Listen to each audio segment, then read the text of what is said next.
기도하고 말씀 보겠습니다. 하나님 감사합니다. 저희가 확실치 않은 이 땅을 살아가면서 영원까지 진리인 하나님의 말씀으로 저희에게 들려주시고 그 빛을 따라가게 하신 것 감사합니다. 저희가 집중하여서 말씀을 잘 듣고 이 수많은 정보가 쏟아지는 이 시절에 온전한 길로 똑바로 따라서 살아갈 수 있도록, 그래서 하나님의 자녀다워지고 하나님 기뻐하는 삶 될 수 있도록 아버지 인도하여 주시옵소서. 같은 곳을 바라보고 갈 때 아버지께서 기뻐하시는 공동체 또 한 식구가 되리라고 믿습니다. 도와주시고 이 시간 성령께서 가득 채워주셔서 저희를 이끌어 주시옵소서. 예수 그리스도의 이름으로 기도합니다. 아멘.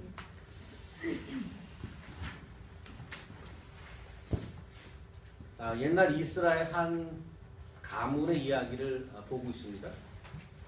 네 식구 중 세 식구가 객사하고 과부가 된 시어머니와 외국인 며느리가 고향에 돌아와서 겪게 되는 이야기죠. 1장에서 자기를 모압에서 돌아오는 자기를 맞이하는 동네 여인들 앞에서 자기 이름을 저주하고 나오미는 하나님을 원망했었습니다. 게다가 자식도 없이 젊은 과부가 되어서 외국인의 신분으로 시어머니를 따라온 며느리는 나오미에게는 인생 혹과도 같은 그런 현실이었습니다. 룻은 도대체 무엇을 보고 나오미를 따라온 것일까? 아무것도 없이 쫄딱 망해버린 가문의 과부 시어머니를 따라서 오는 이방 모압 여인 룻의 생각은 도대체 어떤 것이었을까? 그렇게 말리던 시어머니도 따라오겠다는 며느리의 고집을 꺾지 못했었던 걸 제가 기억합니다. 당시 룻의 그 고백을 한번 다시 그 장면을 한번 다시 보도록 하겠습니다. 1장 요 부분을 우리 현아 자매님. 룻이 가로되 나의 어머니를 떠나며 어머니를 따르지 말고 돌아가라. 강권하지 마옵소서. 어머니께서 가시는 곳에 나도 가고 어머니께서 유하시는 곳에서도 나도 유하겠나이다. 어머니의 백성이 나의 백성이 되고 어머니의 하나님이 나의 하나님이 되시리니 어머니께서 죽으시는 곳에서 나도 죽어 거기 장사될 것이라. 만일 내가 죽은 일 외에 어머니와 떠나면 여호와께서 내게 벌을 내리시고 더 내리시기를 원하나이다. 잠시 이스라엘 하는데 발해주러 가는 게 아니에요. 아예 그 퍼머넌트도 이사 가는 거죠. 거기 가서 죽겠대요. 아예. 뼈를 묻겠다고 합니다. 어떤 마음일까 이런 생각을 해봅니다. 감사합니다. 주셨으니까 한 잔 마시고.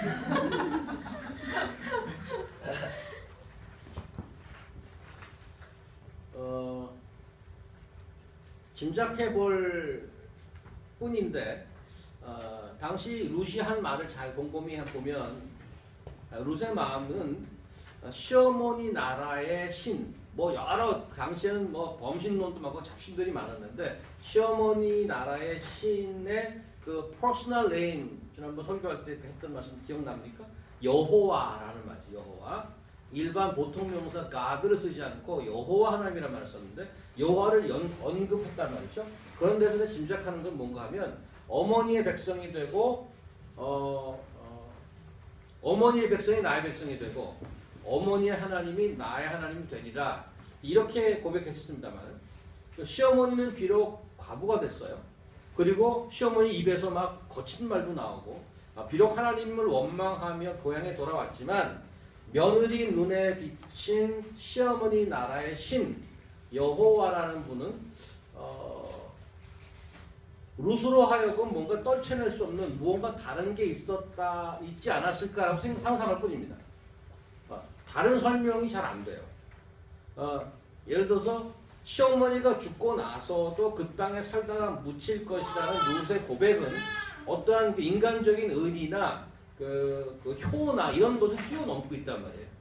어머니가 그 살아생전까지 내가 있어 드릴게. 돌아가시면 이제 내 나라 가더라도. 근데 그러고 나서도 살고 거기서까지 묻히겠대. 아예. 어쨌든 이렇게 그 두 여인, 가련한 처지의 두 여인의 삶이 시작됐었죠. 이 장에서는 룻이 먼저 움직였습니다. 생활력 있는 여인이었어요. 추수기에 보리밭에 나가서 이삭을 주어서 매일 살기로 결심을 했죠. 보리밭에 나갔다가 우연히 보아스라는 사람의 밭에서 이삭을 줍다가 큰 호의를 베푼 보아스 덕에 하루 나가서 한 달치 정도 식량을 한 40kg 정도 이제 됐다고 제가 말씀드렸는데 어쨌든 아주 많은 식량을 얻어왔습니다. 3장에 가서는 나오미가 먼저 움직입니다. 며느리를 보아스와 결혼시키기 위해서 계획을 세우고 치밀한 전략으로 며느리에게 지시를 내립니다. 보리 추수가 끝나던 날 밤, 룻은 보아스에게 프로포즈를 하죠. 청혼을 하죠. 하지만 그렇게 수월하지는 않은 상황이었습니다. 이 결혼이 가능할까? 나오미가 룻을 그렇게 지시를 하고 룻이 돌아온 다음에 한마디 던지는 게 3장 마지막 절인데요. 지혜자매 님들. 이에 시므가 가로되 내 딸아 이 사건이 어떻게 되는 것을 알기까지 가만히 앉아 있으라. 그 사람이 오늘날 이 일을 성취하기 전에는 쉬지 아니하리라. 그냥 우리가 쓰는 말로 하면 아무 소리 말고 가만히 앉아 있어. 보아스가 가만히 안 있을 거야 이런 거죠. 사실은 입장을 가만히 생각해 보면 나오미나 룻이 더 안달해야 되는 상황이에요. 사실은 아유 어떻게 돼 그렇단 말이에요. 근데 마치 나오미의 말에서 상당한 요즘 쓰는 표현으로 포스가 느껴지는 좀 여유 있어 보이는 그렇게 좀 분위기가 있어요. 지난 시간 이렇게 마지막으로 보면서 자막이 올라가지 않습니까? 다음 주를 기대해 주십시오. 그게 지난주까지 말씀이었는데 오늘 이제 4장 2장은 룻이 움직였고 3장은 나오미가 움직이고 4장에서는 누가? 보아스가 나선 거죠. 이제. 고개가 뭐 절레절레 흔들어질 정도로 치밀함을 보였던 나오미에게 우리가 좀 놀랐는데 오늘 보아스도 사실 잘 보면 보통이 아닙니다. 1절 보아스가 성문에 올라가 앉아 있었다고 되어 있는데 이 성문은 뭐 읍내 마을 회관쯤으로 보시면 됩니다. 우리나라 사극하잖아요. 사극을 할 때 성문 씬이 많이 나와요. 성문 장면. 왜냐하면 성문이 마치 CBD 같은 거예요. Central Business District 그 옛날에 하면. 그래서 거기 모든 장사하는 사람이 거기 오고 또 여행하는 사람이 그 문을 통해서 들어가고 나가고 하는 굉장히 중심지죠. 읍내죠. 거기에 가면 대충 마을의 유지나 중요한 사람을 다 만날 수 있다는 거죠. 1절, 2절 보시면 올라가 앉아있더니 마침 보아스가 말하던 기업 물을 자가 지나가는지라. 요 마침을 여기 ESV에는 behold 이렇게 해석했어요. 어디입니까? 여기죠. 1절 첫 번째 줄 영어로 보니까 Boaz had gone to the gate and sat down there and behold. 약간 깜짝 놀라는 거죠. NIV 같은 데는 happen to 이렇게 이제 번역하고 있는데 그게 지금 지난번에도 같은 표현이 있었던 거 기억나시나요? behold 요 장면 기억나시나요? 2장에서 룻이 보리밭에 나갔는데 일을 하다가 마침 보아스가 예루살렘에서 올라와. 그때 그랬어요. 마침. 약간 상황상으로 우연히 마침 지나가길래 불렀다고 되어 있는데 보아스는 지금 마을회관에 나가서 이 사람 언제 오나? 뭐 안 오면 말고 뭐 이렇게 한가하지 않아요. 막. 사전에 동선을 파악했다고 보입니다. 이 정황상으로 보면. 그리고 2절에 10명의 장로를 불렀다고 되어 있는데 어떻게 한 번에 단칼에 불러낼 수 있겠어요? 저는 GCC에서 이제 카톡이 이제 유행이 되고 카톡이 이제 메이저 커뮤니케이션 툴이 되면서 번개를 2번 제가 신청했었는데 이전 전패를 당한 전력이 있습니다. 그 얘기 뭔가 하면 사전에 약속을 안 하고 갑자기 뭘 모이려고 그럴 때는 뭐 거의 실패하는. 뭐 옛날이라고 뭐 그 사람 할 일이 있나 이렇게 생각하시면 안 됩니다. 장로들이에요. 나름대로 밭에 나갔거나 뭐 더 시내 무슨 뭐 저 비즈니스를 갖고 그럴 수 있어요. 한꺼번에 쫙 모았단 말이죠. 이 부분도 사전 논의가 돼 있지 않았겠나 하고 생각하는 거예요.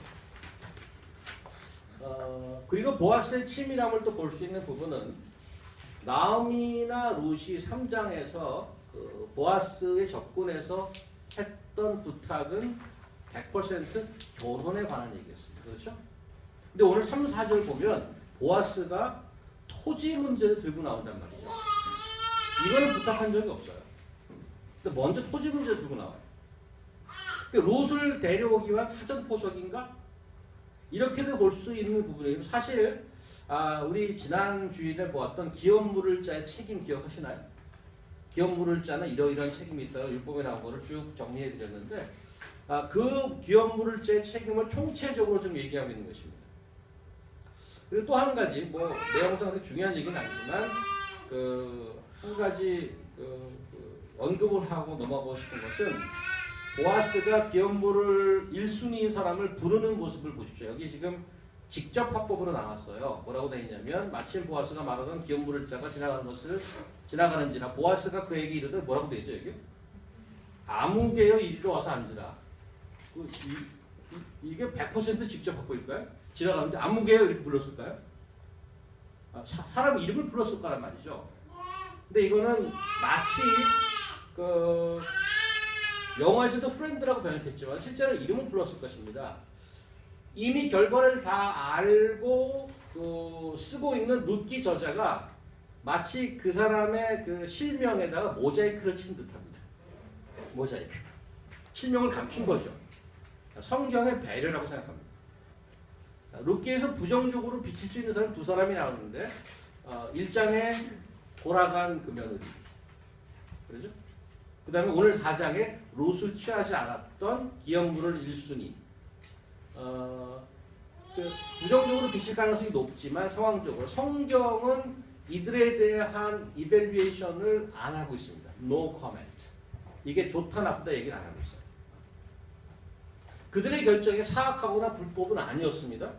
충분히 이해할 만한 결정이었고 거기에 대해 성경은 비판하지 않습니다.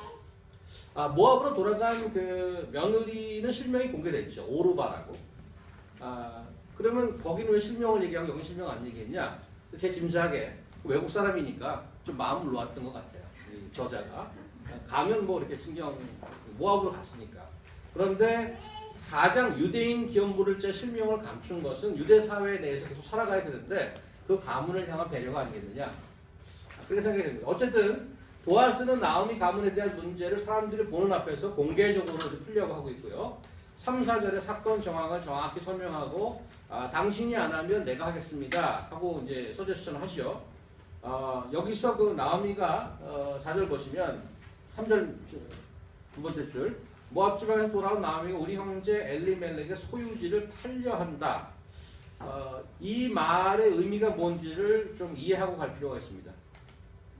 지난 시간에 율법에서 땅은 궁극적으로 하나님께 속해 있고 사고 파는 것을 금한다고 말씀드리지 않았습니까? 혹시 형편이 어려워서 팔 수 있어요. 팔 수 있을 경우에 형편이 더 나은 형제가 그 다시 사서 주라고 되어 있습니다. 그게 이제 기업 무른다의 한 내용인데 다시 사서 소유권을 회복시켜 주라는 게 율법의 그 정신이죠. 그 법의 골자입니다. 그러면 지금 나오미 가족은 남자가 현재 없어요. 그렇죠? 나오미가 죽으면 그 토지는 어쨌든 누군가의 소유가 된단 말이죠. 그래서 여기서 소유지를 팔려 한다는 의미를 세 가지로 옵션이 있습니다. 가능성이 있습니다. 첫 번째는 뭔가 하면 형편이 어려우니까 렌트를 주겠다고 해석할 수 있습니다. 못 파니까. 두 번째 해석은 내가 죽으면 땅의 소유권이 날아가니까 친척 중에 누가 사달라 이런 거죠. 친척 중에 누가 사달라. 그래서 갖고 있다가 친척한테 넘기면 괜찮잖아요. 제가 죽어도 그 친척 안에서 계속 돌아가는 거니까. 세 번째 의미는 모압으로 이민 가기 전에 다 정리한 겁니다. 정리했는데 팔아넘겼는데 다시 이제 돌아왔으니까 친척 중에 그 땅을 다시 사달라고 그러는 거예요. 그 땅을 다시 사달라고. 그런 세 가지 정도의 의미를 생각할 수 있는데 어떤 의미가 되든지 간에 전체를 이해하는 데는 큰 차이는 없습니다. 어쨌든 토지 문제 들고 나왔어요. 보아스의 제안의 4절 마지막 나오미의 친족 1순위자가 그 아무개라는 분이 자기가 하겠다고 그러죠. 4절에 보니까 내가 물으리라 그러죠. 그런데 이제 5절이 반전이에요. 5절이 이렇게 돼. 야, 땅만 가져가면 안 돼. 나오미의 아들이었던 기련과 사별한 며느리 룻도 함께 데려가야 돼 이런 거죠. 그래야 그의 가문도 있고 나중에 그 자녀 거기서 나온 자녀가 땅도 물려받아서 소유권을 유지할 수 있지. 이렇게 이제 나오는 거죠.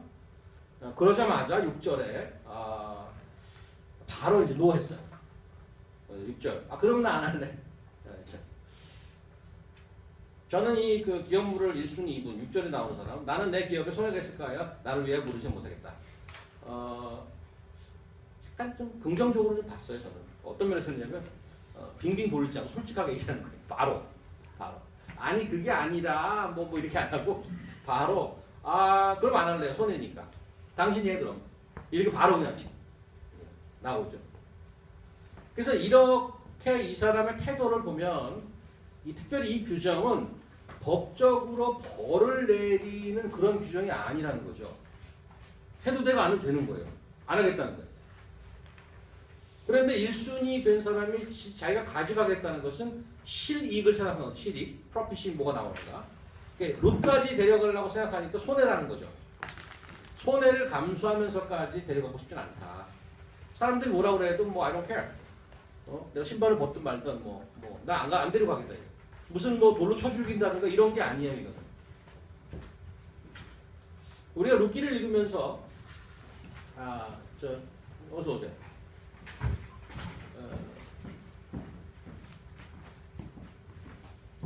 룻기를 읽으면서 우리가 이해하는 방향. 저도 이제 그냥 아무 생각 없이 쭉 읽다 보면 어떠한 느낌이 드는가 하면 마치 보아스가 어떻게 하든 무슨 수를 써서라도 편법을 쓰든 어떻게 써서라도 룻을 취하고 싶다고 하는 것처럼 보여요. 어떤 센슈얼한 이유 때문에 자기가 데리고 살고 싶은 어떤 인간적인 욕망을 채우려는 쪽으로 그런 분위기, 그렇게 이해가 돼. 근데 지금 사장을 보면 그건 완전 오해라는 거예요. 그런 부분이 없다는 거예요. 그러니까 지난 시간에 말씀드렸습니다만은 엄밀하게 율법을 들이대면 사실은 율법상에는, 성경상에는 직계 형제가 아니면 그런 책임이 없어요. 신경 꺼도 된단 말이죠. 그러니까 직계가 아닌 다른 친척이 기업물을 일을 감당하겠다 한다면 옵션이 두 가지입니다. 무엇인가 득이 되는 경우가 있거나 아니면 손익에 관계없이 율법이 그렇게 지시하고 있기 때문에 원래 정신과 목적에 순종하고 가겠다. 이런 거죠.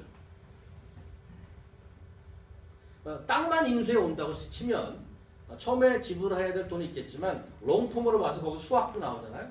수확도 나오죠. 그리고 나오미가 죽으면 잘 있게 되잖아. 남자가 없으니까.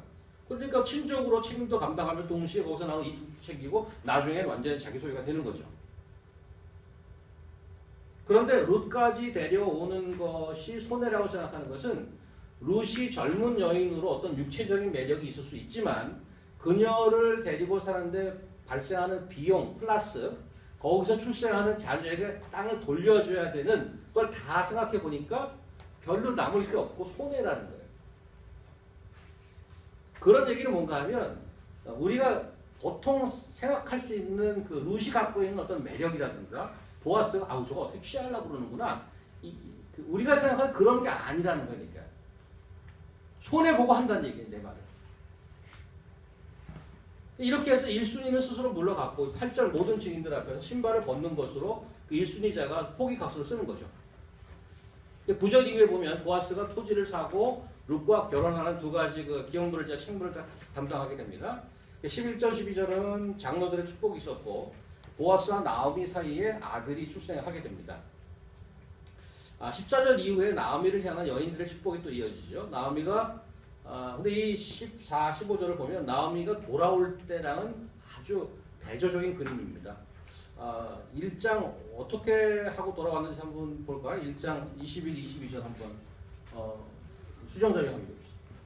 내가 푸tuk하게 나갔더니 여호와께서 나를 뒤에 돌아오게 하셨느니라.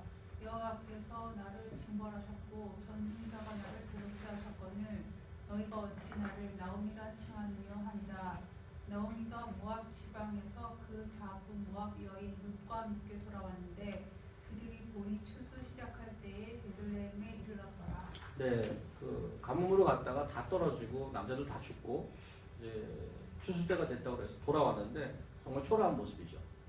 그 스스로 저주해서 나 이제 스윗 아니야, 나 나오미 아니야, 쓴뿌리야 이렇게 됐죠. 근데 오늘 14, 15절 보세요. 엄청난 그 축복이 나오지 않나요? 찬송하리로다 여호와께서 오늘 내게 기업 물들 없지 없게 하지 아니하셨소이다. 야의 이름이 이스라엘 중에 유명하게 되기를 원하노라. 이는 내 생명의 회복자며 내 노년의 부양자라. 그 다음에 마지막 줄 보세요. 너를 사랑하며 7 아들보다 귀한 며느리 이렇게 표현하고 있어요. 근데 사실 이때 빈손으로 왔다고 그랬는데 7 아들보다 귀한 며느리가 같이 왔던 거죠. 게다가 플러스 아들까지 낳았어. 이거 뭐 완전 해피엔딩이죠. 힘든 기간이 좀 있긴 했지만 일이 완전 잘 풀린 겁니다. 참 재밌는 얘기네. 그리고 박수 치고 끝나야 되네. 룻이 이렇게 보아스를 만나서 옛날에 행복하게 잘 살았더래요. 뭐 이 말 하려고 성경에 기록한 건 아닐 거 아니에요. 또 오늘 4장이 하고 싶은 말은 뭘까요? 어떤 가르침을 찾아낼 수 있을까? 뭐 나오미, 룻, 보아스 나름대로 자기 그 역할을 잘 감당했어요. 열심히 하다 보면 잘 풀린다 일이. 이들이 모여서 하나님 이루어 주시옵소서 뭐 철야기도 하고 40일기도 하고 그랬다는 말도 별로 없어요.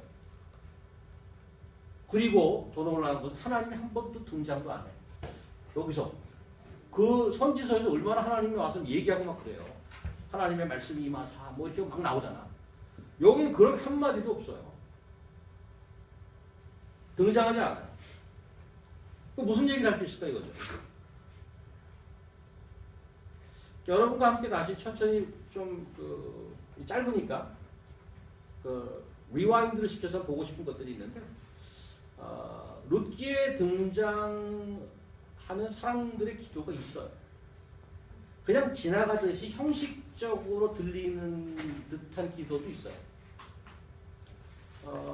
근데 그런 그 기도의 특징이 뭔가 하면 이스라엘 하나님 여호와의 이름을 들어서 하는 기도예요. 하나 볼까요? 나오미의 기도 먼저 볼까요? 성경대로. 나오미가 그 자부에게 이르되 너희는 각각 어미의 집으로 돌아가라. 너희가 죽은 자와 나를 선대한 것 같이 여호와께서 너희를 선대하시기를 원하며 여호와께서 너희로 각각 남편의 집에서 평안함을 얻게 하시기를 원하노라 하고 그들에게 입맞춤에 그들이 소리를 높여 울며 여호와 이름을 들어서 축복하고 기도해 주는데 이루어졌나요?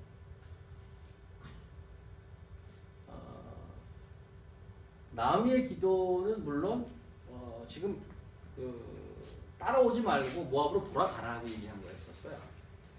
그리고 각각 남편의 집에서 평안함을 얻게 하기를 원한다. 거기 가서 재혼하라는 거예요. 네 나라 가서.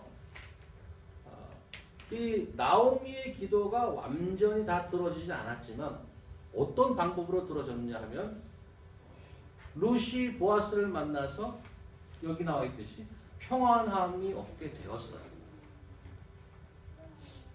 내가 하는 말이 100% 들어지지 않았지만 상당 부분 놀랍게도 나오미가 그냥 쫓아보내려고 하는 그런 것일 수도 뭐 없지 않아 있겠어요. 그러나 결과적으로 보면 룻은 우리 디아도 며느리에 대해서는 정보가 없으니까 모르는데 룻은 보아스를 만나서 평안함을 얻었습니다. 이 장에 보면 보아스의 기도가 또 있어요. 리나 자매님 한번 읽어주시겠어요?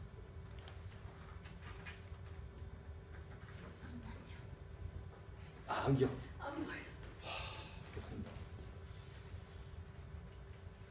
주변에 아저씨들이 많아서 또 같이 영향을 받는 거 아니에요? 여호와께서 내게 행한 일을 보응하시기를 원하며 이스라엘의 하나님 여호와께서 그 날개 아래 보호를 받으러 내게 온전한 상 주시기를 원하노라. 여기도 그 여호와라는 단어를 써서 그를 축복하면서 기도하는데 그때 2장에서 그 보리밭에 나가서 일하는데 마주쳐서 만나게 되죠.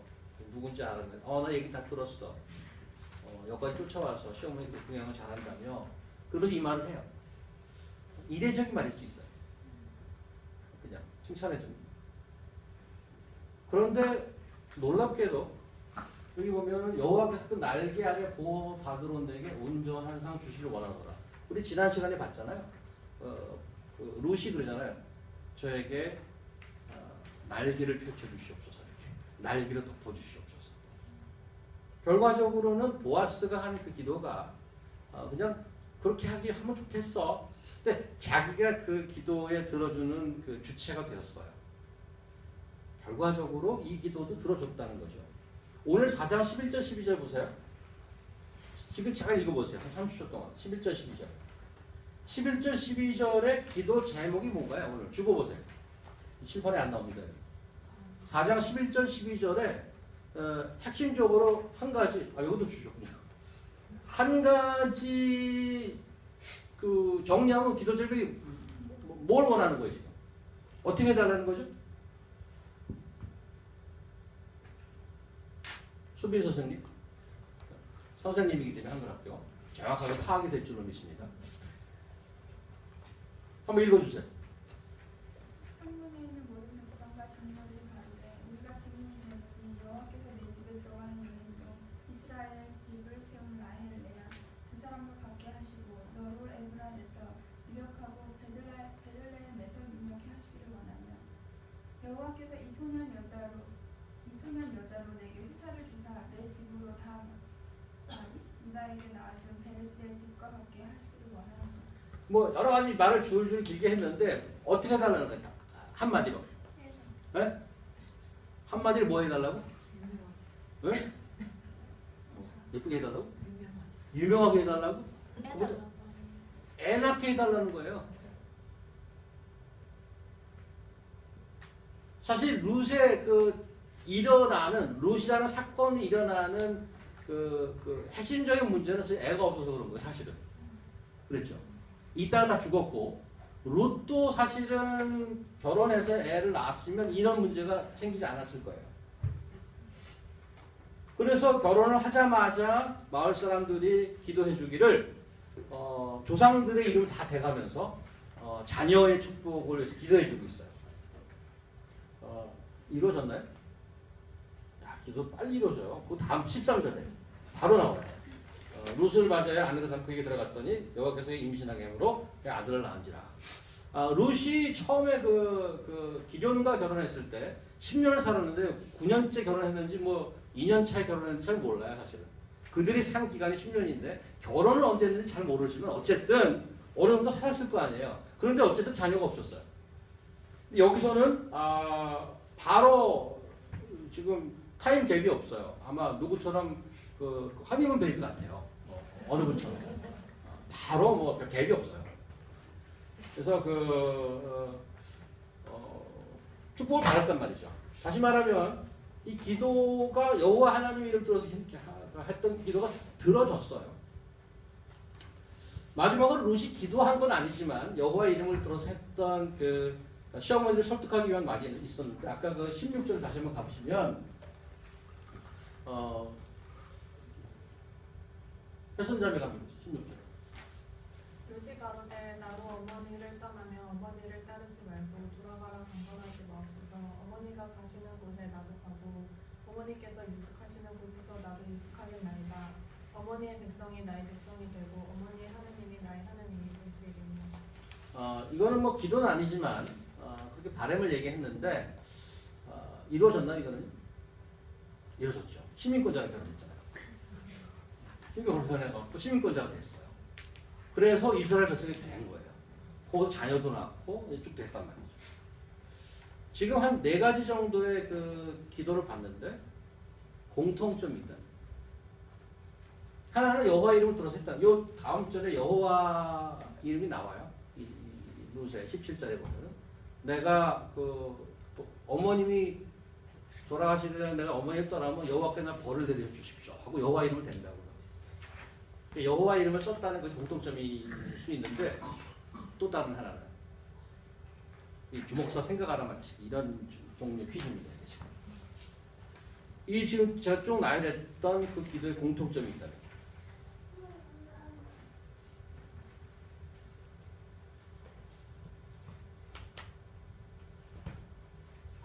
국절 이상이면 다 알아봐. 다 이루어진 거. 다 이루어진 거? 이루어졌죠. 그것도 공통점 맞네. 다 이루어졌어요. 근데 그 주목사가 생각하는 게 아니기 때문에 풀마크는 안 돼.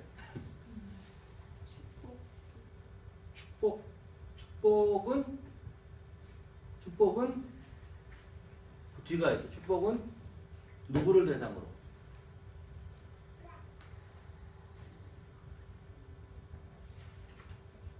축복은 누구를 대상으로?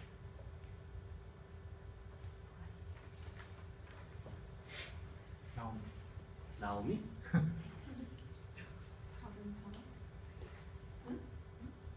자기를 위한 기도가 없다는 거죠.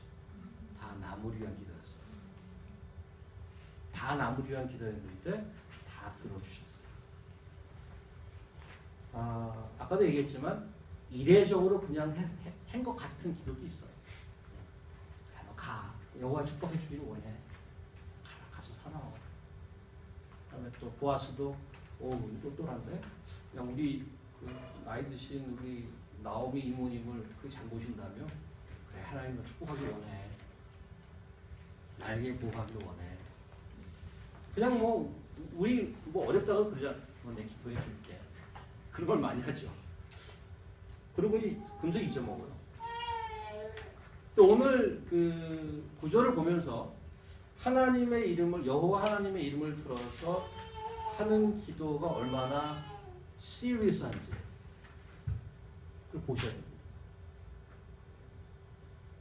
여러분이 예수님의 이름을 들어서 하나님의 이름을 들어서 기도 제목이 뭔지 한번 생각해보세요. 요즘에 많이 하는 거죠.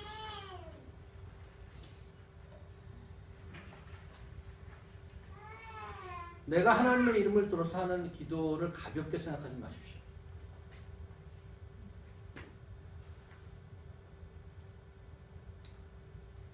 조금 전에 말씀드렸습니다. 룻기에는 하나님은 한마디 말씀이 없으셔요. 룻기상에는 하나님이 사라진 건가요?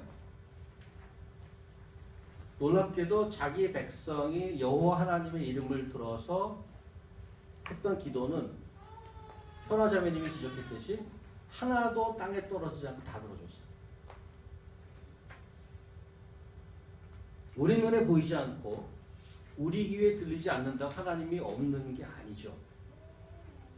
하나님의 역사하심은 슈퍼컴퓨터 1200대를 연결해 놓은 알파고에 비할 바가 아니죠.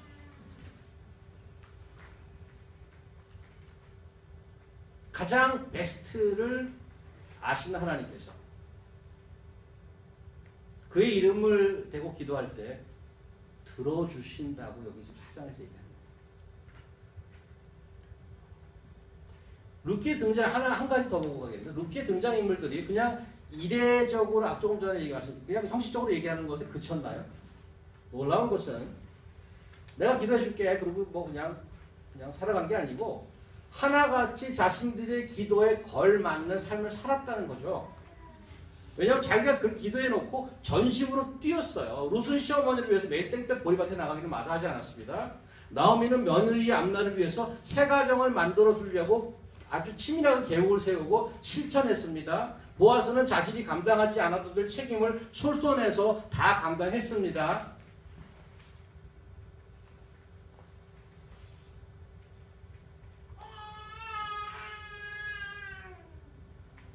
신약의 바리새인들이 약간을 많이 맞아요.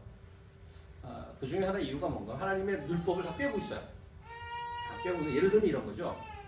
야, 저 위험하니까 불 가까이 가지 마. 그런 명령이 있으면 바리새인들이 어떤 태도인가 하면 불 가까이 가지 말래잖아. 가까이 가봅니다. 어디고? 야, 37m야. 37m. 30m 넘어가면 큰일이야. 알았어? 37m. 더 이상 가지 마. 이런 거야면 저기 불에 가지 마. 하나님이 그랬어. 그러면 그래요? 그리고 일로 가는 거예요. 10계명, 1계명이 뭐죠? 시원하자면? 응? 나 외에 다른 신을 섬기지 마라. 우리 집에 불상 없어요. 우리 집에 아무 부족도 없어요. 어떻게 다른 신을 섬깁니까? 그런 거 안 하죠. 여호와 하나님만 섬겨야죠. 다른 신 안 섬깁니다. 그게 아니고 나 외에 다른 신을 섬기지 마라. 이거 이퀴블런트는 뭔가 하면 몸과 마음과 전심을 다해서 여호와 하나님을 사랑하라는 거예요. 쌤. 거짓말 하지 마라. 나 거짓말 하나도 안 해. 진리를 말하라. 탐내지 마라. 나 탐 안 내. 벌어서 남 주라 이래요. 엑스트라 마일을 가는 겁니다. 놀랍게도 하나님이 자기가 감당하지 않아도 될 것, 그냥 나는 고향에 가서 그냥 제가 하면 돼. 그런데도 왔어요. 그럼 같이 살래? 그래, 보리밭에 좀 갔다 와. 그 젊은 과거를 위해서 불철저에 뛰어서 뭔가를 이루어주고자 하는 시어머니. 보아스? 내가 순위도 아니고 내 책임도 아니야. 그걸 다 어레인지해서 내가 감당하겠다 끌어안은 보아스. Those who want to go to extra mile, through them God makes history. 아까 그랬어요. 이 사람들 잘 풀렸어요. 이 사람들이 모르는 게 있어. 내일 다음 시간에 볼 거죠. 이 두 사람을 통해서 오늘 잠깐 힌트를 줬잖아요. 그 이름은 오벳이라고 하는 마지막 줄. 그는 다윗의 아버지인 이새의 아버지였더라. They didn't know that. 이 당시 사람 그걸 몰랐죠.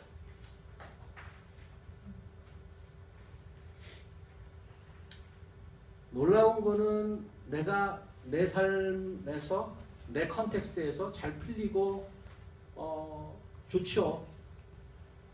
우리가 모르는 하나님의 역사를 하나님의 율법의 너무 사랑해서 내가 엑스트라 마일을 가고 아무 이득이 없이 하는 묵묵히 일상을 살아가는 사람을 통해서 하나님이 역사를 만들어 가시더라. 저 여러분과 제 인생이 그러면 좋겠다는 생각을 해요.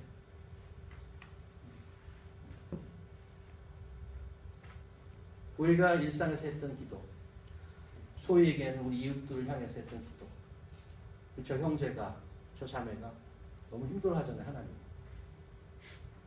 좀 어떻게 좀 해주세요. 하나님의 때 하나님의 방법으로 그것을 이루어내시고 우리의 그 프레임을 훨씬 뛰어넘는 하나님의 놀라운 지혜가 이렇게 자그마한 공동체를 통해서 이렇게 평범하고 하찮은 저희들 통해서 역사를 만들어 간단 말이죠.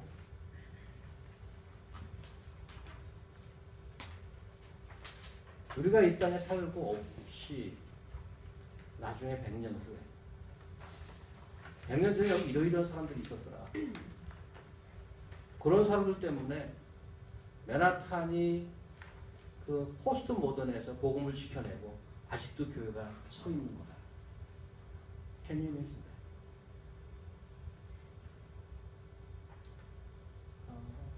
저는 하나님 묻기를 통해서 저희 자신이 어떻게 하나님을 따라가야 되고 또 어떻게 하나님의 스케일을 따라가야 되는지 소망을 가지고 용기를 가지고 살아낼 수 있는 기도하겠습니다. 하나님,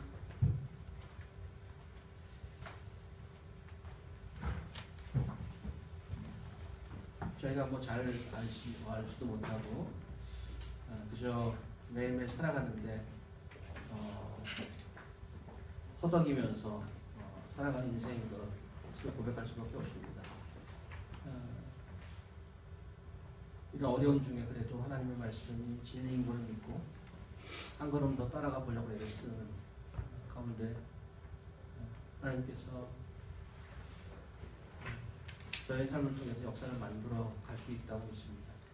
그 옛날에 시골 사람들을 통해서 다윗왕의 조상을 내시고 또 그리스도를 내셨던 것처럼 저의 소박한 순종을 통해서 하나님께서 일하시는 것을 그 역사를 경험할 수 있기 원합니다.